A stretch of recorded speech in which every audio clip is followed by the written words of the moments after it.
विधानसभा और लोकसभा में सीटों के बारे में जानेंगे, किस राज्य में कितना सीटें हैं, किस राज्य में ज़्यादा सीटें हैं, किस राज्य में कम सीटें हैं, तो इसके बारे में जानकारी प्राप्त करते हैं। तो चलिए शुरू करते हैं। ये अपना भारत है ना, इसी के बारे में जानेंगे। तो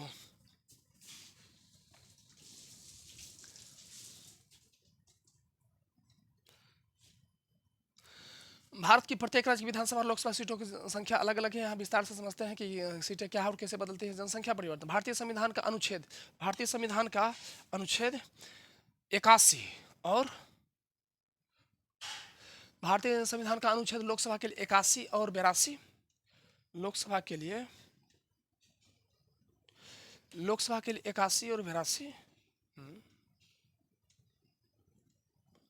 है ना, 81-82। और विधानसभा के लिए अनुच्छेद 170 के अनुसार लोकसभा और विधानसभा के सीटों का वितरण प्रत्येक राज्य अलग अलग राज्यों के जनसंख्या अनुपात में किया जाता है, जिससे सब को समान प्रतिनिधित्व मिल सके, मतलब सबको समान न्याय समान प्रतिनिधित्व मिल सके। इस कारण है ना, जनसंख्या के मतलब के आधार पर सीटों का वर्गीकरण किया जाता है, वितरण किया जाता है। बढ़ाने या घटाने के पीछे तर्क है जनता को बेहतर प्रतिनिधित्व मिले, जिससे बढ़ती जनसंख्या के अनुसार एमपी मेंबर ऑफ पार्लियामेंट है ना और MLA member of legislative assembly की संख्या को बढ़ाने की बात होती है। सीटें बढ़ाई घटाई जाती है या फ्रीज की जाती है ना, रोक दिया जाता है या बढ़ाई घटाई दिया जाता है ना, ताकि वे राज्य जनसंख्या नियंत्रण में सफल रहे, है ना। सीटें को फ्रीज कर दिया जाता है, रोक दिया जाता है, ताकि कोई राज्य ज़्यादा जनसंख्या नहीं बढ़ा सके। जनसंख्या नियंत्रण जरूरी है, बहुत जरूरी है, ठीक है, क्योंकि जनसंख्या बढ़ोतरी के कारण बहुत सारे परेशानी समस्या उत्पन्न होने लगे हैं, उन्हें नुकसान ना हो, है ना, इस कारण से फ्रीज कर दिया जाता है सीटों को। तो चलिए शुरू करते हैं। किस राज्य में कितना विधानसभा की सीटें हैं, कितना लोकसभा की सीटें हैं। तो उत्तर प्रदेश, जिसमें सबसे ज़्यादा विधानसभा की सीटें हैं और सबसे ज़्यादा लोकसभा की सीटें हैं, ठीक है। तो उत्तर प्रदेश में 80 लोकसभा की सीटें हैं और 403 विधानसभा की सीटें हैं।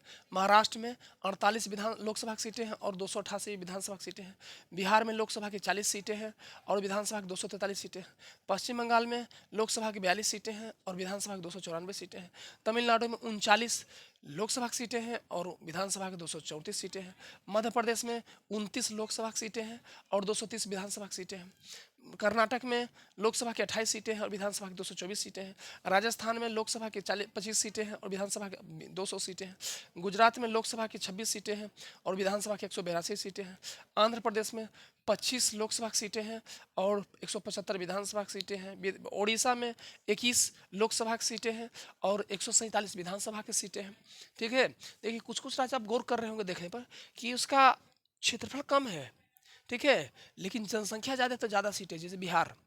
अब कुछ राज्य को आप देखते हैं, जैसे राजस्थान, मध्य प्रदेश, क्षेत्रफल के दृष्टिकोण से बहुत बड़े राज्य हैं, लेकिन उनका सीटें कम है ना। देखिए यहाँ पे है ना, राजस्थान क्षेत्रफल के दृष्टिकोण से बहुत बड़ा राज्य, लेकिन सीट है 25 को और विधानसभा में सीट कम है। बिहार क्षेत्रफल के दृष्टिकोण से छोटा राज्य है, लेकिन सीट है ज़्यादा, ठीक है। देखिए सब ध्यान से आगे।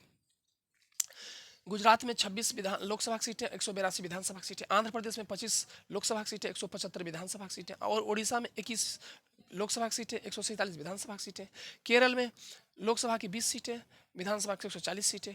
तेलंगाना की 17 लोकसभा सीटें, 119 विधानसभा की सीटें। असम में लोकसभा की 14 सीटें, विधानसभा की 126 सीटें। छत्तीसगढ़ में लोकसभा की 11 सीटें, विधानसभा की 90 सीटें। हरियाणा में लोकसभा की 10 सीटें, विधानसभा की 90 सीटें। दिल्ली में लोकसभा की 7 सीटें, विधानसभा की 70 सीटें। जम्मू कश्मीर में लोकसभा की 5 सीटें और विधानसभा की 90 सीटें। लेकिन जम्मू कश्मीर अभी केंद्र शासित प्रदेश है, तो वहाँ पर ही है ना अभी चुनाव विधानमंडल अभी व्यवस्थित नहीं हो पाया, तो इस कारण वहाँ है ना प्रस्तावित किया गया है, ठीक है। आगे उत्तराखंड में लोकसभा की 5 सीटें, विधानसभा की 70 सीटें। आंध्र प्रदेश, हिमाचल प्रदेश में लोकसभा की 4 सीटें, विधानसभा की 68 सीटें। त्रिपुरा में लोकसभा की 2 सीटें, विधानसभा की 60 सीटें। मणिपुर में लोकसभा की 2 सीटें, विधानसभा की 60 सीटें। मेघालय में लोकसभा की 2 सीटें, विधानसभा की 60 सीटें।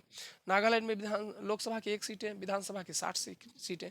गोवा में लोकसभा की 2 सीटें और विधानसभा की 40 सीटें। अरुणाचल प्रदेश में लोकसभा की 2 सीटें, विधानसभा की 60 सीटें। मिजोरम में लोकसभा की 1 सीटें, विधानसभा की 40 सीटें। सिक्किम में लोकसभा की 1 सीटें और विधानसभा की 32 सीटें। पुडुचेरी केंद्र शासित प्रदेश है, लोकसभा की 1 सीट है और विधानसभा की 30 सीटें हैं, है ना। हालांकि पुडुचेरी में तो ऐसा कुछ होता है, लेकिन बाकी केंद्र शासित प्रदेश में विधानमंडल नहीं है, तो विधानसभा कोई सीटें नहीं। जैसे अंडमान निकोबार द्वीप समूह लोकसभा की 1 सीटें, विधानसभा की सीटें नहीं है। लक्षद्वीप में लोकसभा की सीटें, विधानसभा की सीटें नहीं है। दादर नगर हवेली, पहले दादर नगर हवेली और दमन द्वीप अलग अलग केंद्र शासित प्रदेश था, अब दोनों को मिला दिया गया, तो दोनों में 1-1 लोकसभा सीट था। तो अब दो सीट हो गया, लेकिन विधानमंडल में है तो विधानसभा की सीटें नहीं हैं। चंडीगढ़ में लोकसभा की एक सीटें हैं, विधान वो तो राजधानी है उसका, तो उसमें विधानसभा की सीटें हैं। लद्दाख लद्दाख में लोकसभा की एक सीटें हैं और विधानसभा की सीटें नहीं हैं। ठीक है, क्योंकि विधानमंडल नहीं है तो विधानसभा की सीटें नहीं है। आप जानते हैं कि सीटें बढ़ते घटते कैसे हैं, तो उसके बारे में विस्तार से। भारत में लोकसभा और विधानसभा की सीटें जनसंख्या के आधार पर बढ़ती है। भारत में लोकसभा और विधानसभा की सीटें जनसंख्या के आधार पर परिसीमन आयोग द्वारा बढ़ाई घटाई जाती है ना। ये परिसीमन आयोग, ये इसको याद रखिए, परिसीमन प्रक्रिया के तहत बढ़ाई घटाई जाती है। इसका उद्देश्य समान प्रतिनिधित्व सुनिश्चित करना होता है। तो परिसीमन क्या है ना, डेलिमिटेशन। डेलिमिटेशन एक संवैधानिक प्रक्रिया है जिसमें लोकसभा और विधानसभा निर्वाचन क्षेत्रों की सीमाएं और सीटों की संख्या तय की जाती है। उद्देश्य जनसंख्या के अनुपात में हर नागरिक को समान प्रतिनिधित्व देना है ना। सीटें बढ़ाई घटाई क्यों जाती है, उसका क्या उद्देश्य है? तो उसका उद्देश्य ये है कि हर एक नागरिक को, भारत के प्रत्येक नागरिक को, है ना, हर नागरिक को समान प्रतिनिधित्व देना। ठीक है, उसका हर एक का बात सुना जाए। अधिकार, उद्देश्य जनसंख्या के अनुपात में हर नागरिक को समान प्रतिनिधित्व देना। अधिकार, भारत में परिसीमन आयोग डेलिमिटेशन कमीशन इस प्रक्रिया को संचालित करता है। कारण क्या है, उसके कारण क्यों परिसीमन आयोग, क्यों ऐसा किया जाता है? तो जनगणना के आंकड़े, हर 10 साल में जनगणना होती है। जनसंख्या में वृद्धि या कमी के आधार पर सीटों की संख्या बढ़ती घटती है। समान प्रतिनिधित्व, अधिक अभी तक जनसंख्या बढ़ ही रहा है तो सीट बढ़ ही रहा है, जनसंख्या घटेगा तो सीट घटेगा, जनसंख्या घटाना बहुत जरूरी है। ठीक है, आगे समान प्रतिनिधित्व, अधिक जनसंख्या वाले क्षेत्रों को अधिक सीटें मिलती है ताकि हर व्यक्ति की आवाज़ संसद या विधानसभा में सुनी जा सके। ठीक है, जनसंख्या बढ़ने के कारण प्राकृतिक संसाधन का ज़्यादा से ज़्यादा दोहन होने लगा है, और वो ऐसे संसाधन है कि मनुष्य जिस प्राकृतिक संसाधन को तुरंत बहुत जल्दी उपयोग कर लेता है, उस संसाधन को, प्राकृतिक संसाधन को प्रकृति उतना जल्दी बना नहीं पाता है। ठीक है, मनुष्य जिस गति से, जिस तेजी से प्राकृतिक संसाधनों का दोहन कर लेता है, उपयोग कर लेता है, उसको खराब कर देता है, खत्म कर देता है, उस गति से प्रकृति, उस नेचर है जो उस गति से, उतना तेजी से उस संसाधन को नहीं बना पाता है।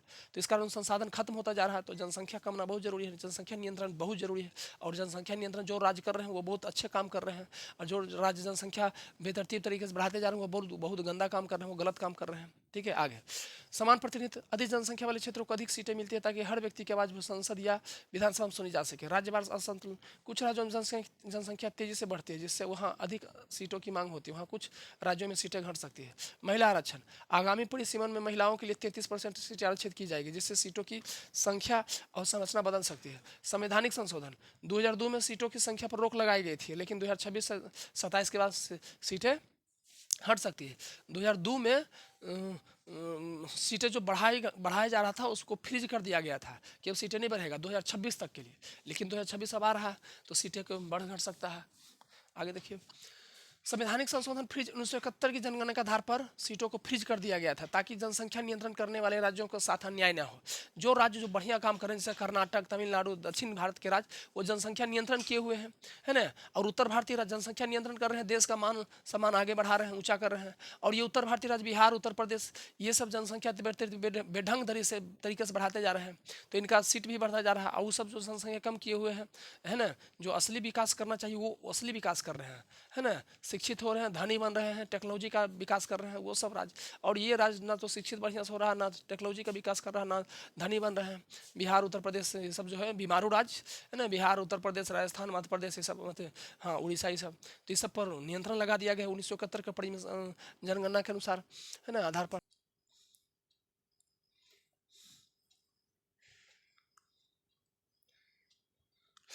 तो यहाँ पर 1971 में जनगणना के आधार पर सीटों को फ्रीज कर दिया गया था ताकि जनसंख्या नियंत्रण को, है ना, करने वाले राज्यों के साथ अन्याय नहीं हुआ। फिर 2026 तक लागू हो, 2000 अगले साल तक 2026 तक ये चीज़ें लागू है, जिसके बाद फिर से सीटों का पुनर्वितरण होना संभव है, सीटें बढ़ घट सकता है। ठीक है, आगामी परिसीमन आयोग की योजना 2027 में जनगणना के बाद परिसीमन की प्रक्रिया शुरू हो सकती है। लोकसभा की सीटें 543 से बढ़कर 800 प्लस हो जा सकती है। अरे बाप, समझते हैं ना, अभी जो चुनाव होता है लोकसभा का 543 सीटों के लिए, वो 800 से ज़्यादा सीट हो सकता है। ठीक है, और देखिए सब और संसाधन का खर्च हो सकता है, चुनाव निर्वाचन मतलब निर्वाचन आयोग का मतलब काम बढ़ जाएगा, और भी बहुत सारा चीज़ हो जाएगा। महिलाओं के लिए 1/3 सीटें आरक्षित करने की योजना है, महिला के लिए 1/3 सीटें आरक्षित करने की योजना है, तो और ज़्यादा सीट बढ़ जा सकता है। आगे लोकसभा भारत की, अब लोकसभा क्या है फिर भी जानेंगे, विधानसभा क्या है। तो लोकसभा भारत की संसद या निचला सदन है, जिसे जनप्रतिनिधित्व सभा भी कहा जाता है, क्योंकि इसके सदस्य सीधे जनता द्वारा चुने जाते हैं। लोकसभा की मुख्य विशेषता है स्थापना, लोकसभा की मुख्य विशेषता है स्थापना। लोकसभा की स्थापना 1952 में हुआ था, 51-52 में। भारतीय संविधान लागू होने के बाद हुआ था। कुल सदस्य अधिकतम 552 सदस्य हो सकते हैं, लेकिन वर्तमान में 547 सदस्य चुने जाते हैं। लोकसभा की कुल अधिकतम सीटें 552 हो सकती है, जिनमें से 530 सीटें राज्यों के प्रतिनिधित्व के लिए और 20 सीटें केंद्र शासित प्रदेशों के लिए होती है। 530 सीटें, ठीक है, राज्यों के लिए और 20 सीटें केंद्र शासित प्रदेश के लिए, ठीक है, होती है। इसके अलावा राष्ट्रपति द्वारा 2 सीटों को नामांकित किया जा सकता है। वर्तमान में लोकसभा में 543 निर्वाचित सदस्य होते हैं। चुनाव प्रक्रिया, प्रत्येक सदस्य को जनता द्वारा सीधे चुना जाता है। प्रत्येक सदस्य को जनता द्वारा वोट मांगा जाता है और जनता सीधे चुनती है। प्रत्यक्ष चुनाव होता है लोकसभा का। आमतौर पर हर 5 साल में यह काम होता है। 5 साल, लेकिन राष्ट्रपति से समान समय से पहले भंग सकते हैं। राष्ट्रपति के अगर कुछ हिस्सा दिख गया तो 5 साल से पहले भी लोकसभा को भंग कर सकते हैं, ठीक है। आगे अध्यक्ष, लोकसभा का अध्यक्ष लोकसभा अध्यक्ष करते हैं। लोकसभा की अध्यक्षता जो है लोकसभा के अध्यक्ष करते हैं, जिसका नाम स्पीकर होता है, इंग्लिश में स्पीकर कहा जाता है। लोकसभा के मुख्य कार्य क्या काम करना होता है लोकसभा को, तो कानून बनाना होता है, बजट पास करना होता है, सरकार को जवाब देना होता है, प्रधानमंत्री और मंत्रिपरिषद का चुनाव करना होता है। आसान भाषा में समझे तो लोकसभा वह जगह है जहां जनता द्वारा, ठीक है, चुने गए नेता बैठते हैं और देश के लिए कानून बनाते हैं। यह लोकतंत्र की सबसे मजबूत आवाज़ है, ठीक है। देश के लिए कानून बनाते हैं, ठीक है, और जनता द्वारा चुने गए नेता बैठते हैं, देश के लिए कानून बनाते हैं। लोकतंत्र की सबसे मजबूत आवाज़ है लोकसभा। अब विधानसभा, विधानसभा भारत के राज्यों की वह संस्था है जहां राज्य स्तर पर कानून बनाए जाते हैं और सरकार का गठन होता है, अंग्रेजी में इसे लेजिस्लेटिव असेंबली कहा जाता है, ठीक है।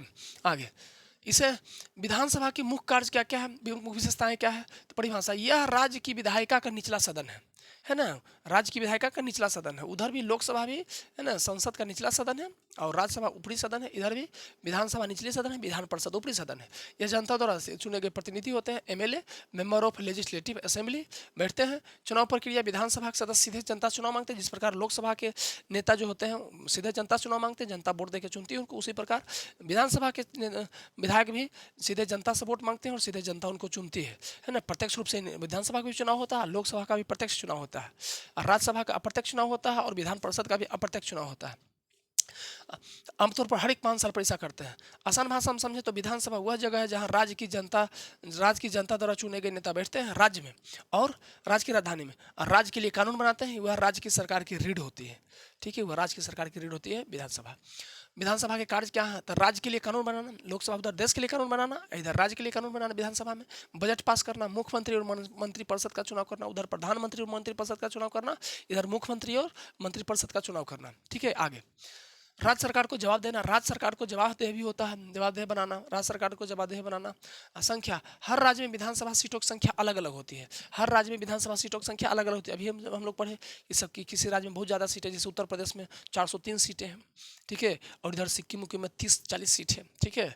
आगे हर राज्य में विधानसभा सीटों की संख्या अलग अलग होती है, जैसे उत्तर प्रदेश में 403 सीटें, बिहार में 243 सीटें। विधान परिषद, कुछ राज्यों में विधानसभा के अलावा एक और सदन होता है, उच्च सदन विधान परिषद, है ना। विधान परिषद, हाँ, जिसे विधान परिषद कहा जाता है, लेजिस्लेटिव काउंसिल कहते हैं, ठीक है। यह केवल 6 राज्यों में, लक्षद्वीप में विधानसभा की सीटें नहीं है क्योंकि यह एक केंद्र शासित प्रदेश है। कुछ राज्यों में लोकसभा की सीटें हैं, परंतु विधानसभा की सीटें नहीं है क्योंकि वो विधानमंडल ही नहीं है, तो विधानसभा की सीटें नहीं है। अब उनमें से उसके बारे में विस्तार से जानते हैं कि लक्षद्वीप में विधानसभा की सीटें नहीं है क्योंकि यह एक केंद्र शासित प्रदेश है। इसमें स्वायत्त विधानसभा नहीं होती है। लक्षद्वीप का प्रतिनिधित्व लोकसभा में एक संसदीय सीट के माध्यम से होता है, लेकिन इसकी अपनी कोई विधानसभा नहीं है, इसलिए लक्षद्वीप में विधानसभा सीटों की संख्या 0 है। यह प्रशासनिक रूप से केंद्र सरकार के अधीन होता है और सीधे केंद्र द्वारा नियंत्रित होता है। लक्षद्वीप में केवल एक लोकसभा सांसद होता है जो अनुसूचित जाति के लिए आरक्षित है। इस प्रकार चंडीगढ़, अंडमान निकोबार और लक्षद्वीप तीनों केंद्र शासित प्रदेश हैं। इसमें विधानसभा सीटें नहीं है और इनमें लोकसभा में एक संसदीय सीट होती है। पुडुचेरी में विधानसभा सीटों की संख्या 30 है।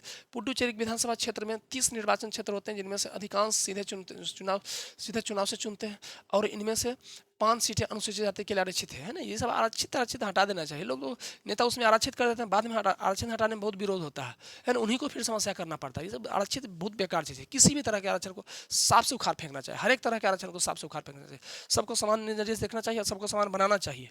अगर वो काबिल है तो उसको काबिल बनाइए, ये नहीं कि उसको आरक्षण देकर बेकाबिल को भी, बाकल को भी बैठा लीजिए। आप बेकाबिल हो जो उसको काबिल बनाइए, लेकिन आरक्षण किसी को मत दीजिए, समान सबको करिए। आगे पुडुचेरी विधानसभा का चुनाव होता है और वहाँ एक चुना हुआ मुख्यमंत्री भी होता है। पुडुचेरी में विधानसभा चुनाव होता है और वहाँ चुना हुआ मुख्यमंत्री भी होता है। वाह।